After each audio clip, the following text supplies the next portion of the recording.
sih. Heeh. Ibu kan udah punya simpanan tuh, ada gelang emas, ada kalung, udah lumayan itu Bu, udah cukup menurut Bapak. Ya itu kan buat jaga-jaga juga, Pak. Ya buktinya kapan hari Bapak kurang modal juga pinjem gelang ibu buat dijual, ya toh? Oh. Sedikit lagi nih. Ya iya emang kenyataan kok. Tenang Bu, tenang aja Bu. Nanti kalau usaha Bapak ini semakin berkembang, Bapak kembalikan 2 kali lipat. Benar. Iya, kalau sudah dapat jualan kambingnya maksud Bapak. Janji lo ya, jangan Iya. lupa lo ya. Iya. Seneng aja kok ngepus terus lupa. Emang lupa atau pikun? Jangan gitu Bu. Udah Pak. Kan ngomongin kalau kuburan itu menunjukkan hidup manusia yang sesungguhnya toh Pak. Itu maksudnya apa toh Pak? Ini Bu, kalau kita perhatikan, kebanyakan manusia ini kan berusaha untuk menampilkan hal-hal yang baik aja. Betul apa enggak? Nah, yang manis, yang mempesona, ya itu tujuannya hanya untuk menunjukkan kepada orang lain kalau dirinya itu baik gitu loh Bu. Ya kan nggak salah toh Pak. Iya benar Masuk sih. ya kita nunjukin wajah yang cemberut, kelakuan yang busuk, yang nggak baik, itu kan ya nggak baik. Ya, memang semuanya itu benar Bu. Kita memang tidak boleh menunjukkan sikap yang buruk juga kepada orang lain. Tapi yang Bapak maksud ini ternyata manusia itu pandai banget Bu bermain sandiwara. Main sandiwara? Maksudnya gimana toh Pak? Gini, itu yang Bapak bilang tadi itu ibarat sebuah kuburan. Kalau Ibu lihat tadi kan di luarnya bersih banget, bersih banget gitu ya. Tapi kan di dalam hatinya penuh dengan kebusukan. Kayak kuburan itu tadi Bu. Gitu maksudnya. Itu manusia itu pura-pura baik, padahal dalam hatinya itu penuhnya yang nggak baik gitu Pak. Nah, benar itu Bu. 100% benar Bu. Itu yang disebut dengan munafik. Nah, munafik itu sifat dasar manusia pada umumnya Bu. Mereka ini atau kita manusia ini berusaha untuk memoles yang di luar. Tapi dalam hatinya penuh dengan kebencian, kemudian apalagi Bu, iri hati, kesombongan, bahkan menuju pada keserakahan juga loh Bu. Tapi Bapak nggak sedang ibu kan? Makanya ibu suka dandan biar kelihatan seger gitu. Nggak nyindir kan Pak? Kalau Ibu, Bapak kan udah kenal Bu. Ibu itu orang yang baik, sayang sama suami, sama anak. Buktinya, meskipun Hendra sudah mandiri, tetap aja dipikirkan. Itu kan berarti tandanya kalau Ibu ini orang yang baik, gitu lah Bu. Bapak emang ngomongnya memang halus, sayang sama suami dan anak. Tapi maksudnya kok dari tadi duduk aja, nggak ditawarin apa-apa gitu tuh Pak? Iya. Ibu ini memang peka sekali. Iya Bu, dari tadi ini belum minum apa-apa Bu. Minta itunya dong Bu, minumnya di bawah sini yang tadi itu loh. Iya, bentar Pak, ibu ambilkan dulu ya.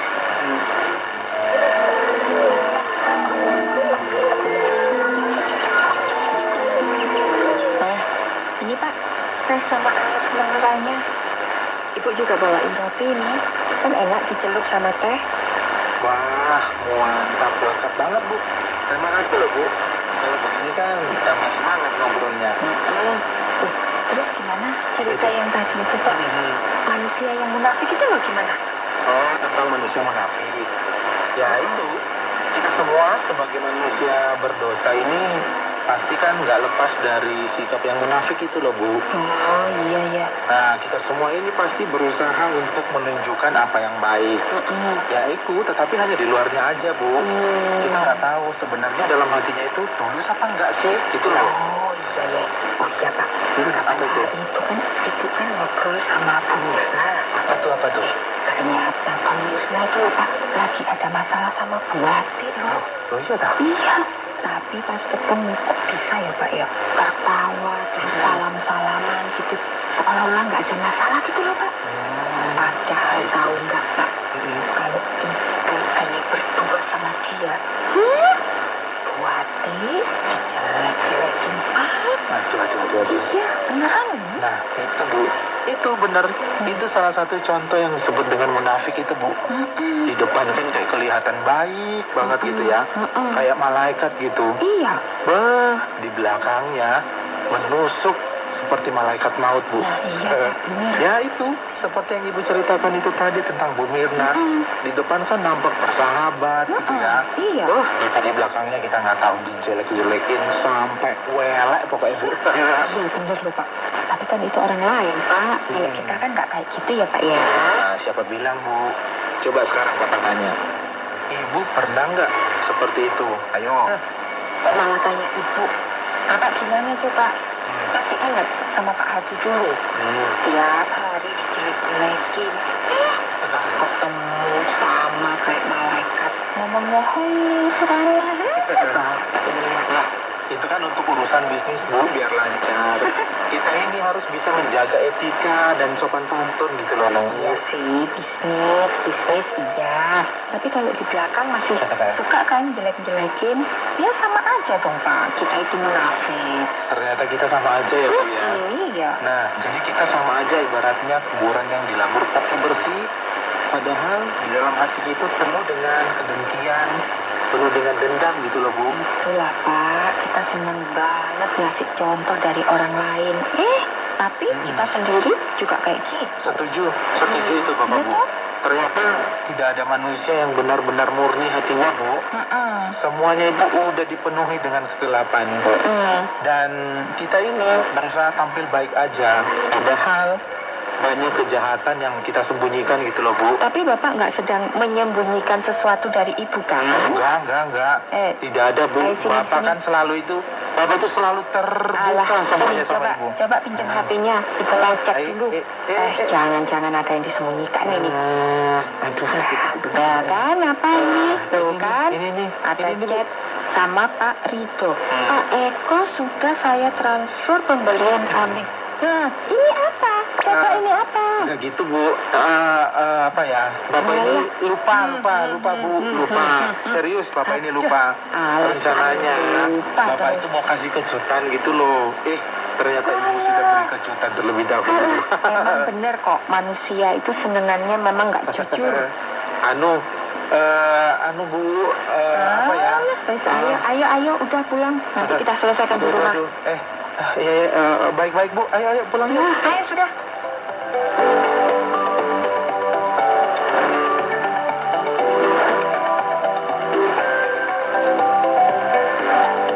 Saudara, terima kasih sudah mendengarkan program Jembatan Hati. Program ini dipersembahkan atas kerjasama Yayasan Tramwarta Rohani Kota Batu, Jawa Timur, dan penerbit Kalam Hidup Bandung, Jawa Barat. Apabila ada pertanyaan dan saran, silahkan kirimkan ke SMS atau WhatsApp ke nomor 081 333 777 386. Anda juga dapat mengakses penerbit Kalam Hidup melalui website di www.kalamhidup.com. Sampai jumpa.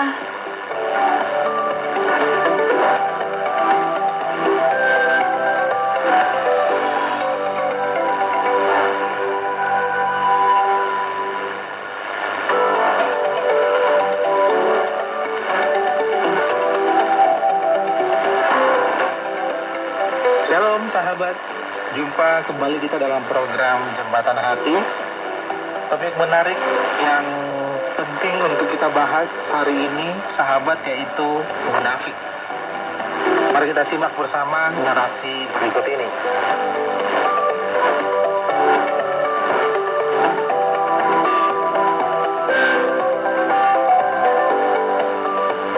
Sahabat, topik yang diberikan kepada kita hari ini adalah satu kata saja, yakni munafik. Inilah topik yang akan menjadi bahan pemikiran atau perenungan dalam program Jembatan Hati edisi hari ini. Menurut Kamus Besar Bahasa Indonesia, kata munafik berarti berpura-pura. Pura-pura berarti tidak dengan sesungguhnya, tidak dengan sebenarnya. Seseorang yang berpura-pura melakukan sesuatu berarti dia tidak melakukan hal itu dengan sebenarnya. Dia hanya seolah-olah melakukan hal itu. Tampak dia buat atau melakukan suatu hal. Tetapi sebenarnya dia tidak berbuat apa-apa. Bahkan dia pun tidak berniat melakukan hal itu. Dia hanya berlagak seolah-olah melakukan hal itu. Dalam hal apa saja, seorang yang dasarnya munafik akan berpura-pura melakukan sesuatu. Tetapi dia sesungguhnya tidak melakukannya dengan benar. Dia hanya memperlihatkan sesuatu yang diperbuatnya, tetapi tidak dalam arti yang sebenarnya. Termasuk dalam hal percaya atau dalam kehidupan beriman kepada Tuhan, seseorang bisa bersifat munafik. Seseorang memang dapat berlaku munafik, menunjukkan diri sebagai orang percaya atau orang beriman dengan cara melakukan sesuatu yang baik yang berhubungan dengan Tuhan. Namun, sesungguhnya ia tidak beriman, tidak percaya, dan tidak mempercayakan diri kepada Tuhan. Perbuatan munafik sebenarnya adalah suatu kebohongan atau penipuan. Orang yang munafik itu berbohong kepada orang lain atau menipu orang lain. Maka dia adalah seorang pembohong dan penipu. Dan orang yang munafik sebenarnya adalah orang licik. Bagaikan seseorang yang memakai topeng yang bagus untuk menutupi wajahnya yang jelek. Pada dasarnya, topeng adalah sebuah penampilan yang tidak sesuai atau sama sekali bertolak belakang dengan keadaan aslinya. Apakah keadaan yang asli itu baik ataupun tidak baik? Namun dalam pengertian munafik atau berpura-pura, seseorang bukannya menyembunyikan keadaan aslinya yang baik dan menutupinya dengan penampilan yang tidak baik. Tetapi sebaliknya, orang munafik justru menyembunyikan keadaan asli yang tidak baik, lalu menutupnya dengan suatu penampilan yang kelihatan baik dan bagus. Kemunafikan bukanlah suatu keadaan atau kelakuan yang terjadi secara tidak sengaja.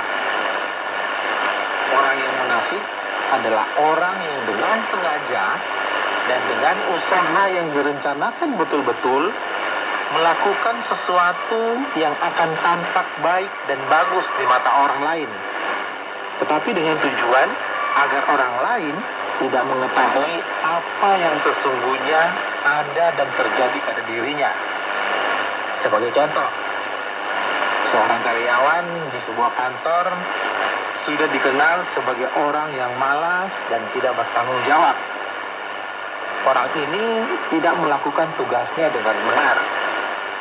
Hasil kerjanya buruk, jauh dari yang diharapkan dan jauh dari yang seharusnya. Dia tidak disiplin dan selalu menunda-nunda penyelesaian pekerjaannya. Sehingga situasi ini menyulitkan dan mengacaukan pekerjaan orang lain dalam teamwork itu.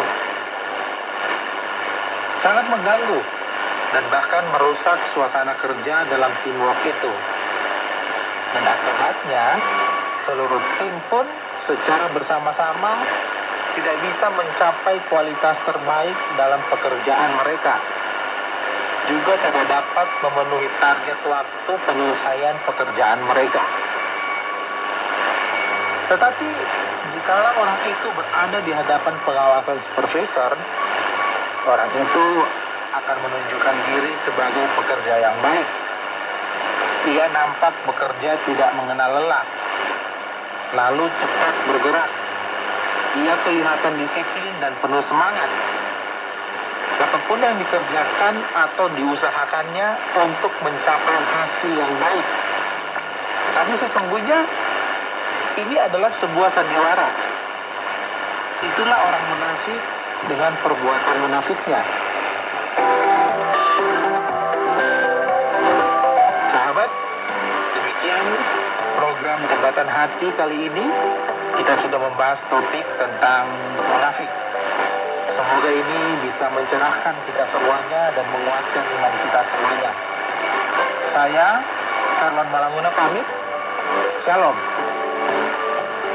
Program Jembatan Hati diproduksi dan dipersembahkan atas kerjasama Yayasan Terang Wajah Bumi di Batu, Jawa Timur, dan Penerbit Kalam Hidup di Bandung, Jawa Barat. Program ini dengan sederhana menyoroti dan memaparkan kondisi hati manusia dan karakter manusia di bawah terang firman Allah.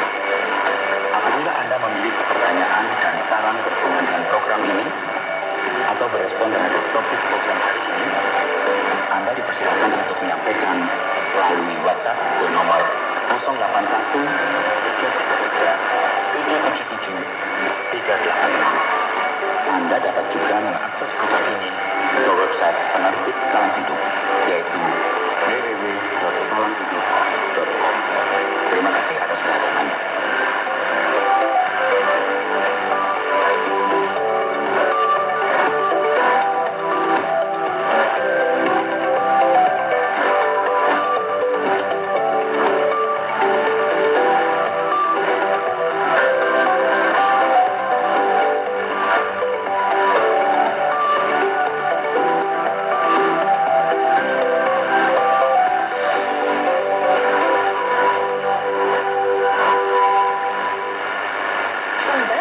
Tanpa terasa 30 menit telah kita lalui bersama.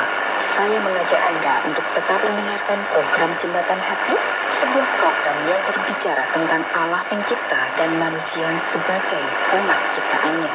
Di minggu depan, pada gelombang 25 meter atau frekuensi 9.965 kHz, pukul 17.30 waktu Indonesia bagian Barat. Inilah KTWR Agana Kuat.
Pada jam 18 di frekuensi 11.965 kHz. Semoga program ini dapat memberkati Anda semua. Selamat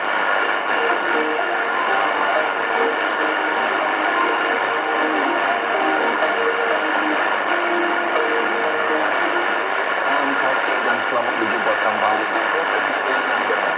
Hari ini kita meneruskan pelajaran kita bagaimana Yesus Mesias menderita dan mati di kayu salib untuk menggenapi rencana penyelamat besar dari Allah yang telah diajar oleh para nabi. Yesus harus mati bahkan yang mengerikan itu adalah karena dosa adalah jenayah yang paling dahsyat. Dosa adalah masalah dunia ini. Kita semua adalah berdosa dan dosa kita adalah pelanggaran terhadap Allah yang kudus dan benar. Jika Allah mempunyai dosa-dosamu dan dosa-dosaku tanpa mengurangi kebenarannya, maka Allah harus mengendalikan menebas kita dengan hukuman yang adil dan sempurna. Dia tidak boleh mengampuni dosa kita secara sembarangan. Allah adalah hukum yang adil dan menghukum setiap orang dengan betul. Hukuman bagi dosa yang kematian dan api neraka yang kekal. Tetapi ini mesti dibayar sepenuhnya. Berita baik ialah bahwa Allah telah menghantar seorang penebus sejati bagi kita untuk membayar hukuman penuh atas dosa-dosa itu. Yesus adalah penebus yang benar dan perkasa. Dia datang untuk menyelamatkan kita daripada murka Allah yang sepatutnya ditimpakan kepada kita kerana dosa kita. Sekarang laksanakan itu dengan sepenuh pikiran dan hati. Kita membaca kitab suci yang Yesus dan kematiannya di kayu salib di Yohanes 19. Oleh itu Pilatus pun menyerahkan Yesus kepada mereka untuk disalib. Lalu mereka mengambilnya dan membawanya pergi. Yesus pun mengangkatkan salibnya dan pergi ke suatu tempat yang dipanggil tempat yang dalam bahasa Ibrani disebut Golgota. Lukas 23. Ketika askar membawa Yesus ke tempat orang disalib, mereka berjumpa dengan seorang lelaki yang bernama Simon. Ia berasal dari Sirin dan sedang dalam perjalanan ke kota. Askar menampaknya, memaksanya memikul salib Yesus dan berjalan di belakangnya. Ramai orang ikut Yesus, antara mereka beberapa perempuan yang menangisi dan mengetahuinya. Ada dua orang lain, yaitu kedua-duanya penjahat yang akan dibunuh bersama Yesus. Setelah mereka sampai ke tempat yang sama, mereka pun menyalib Yesus.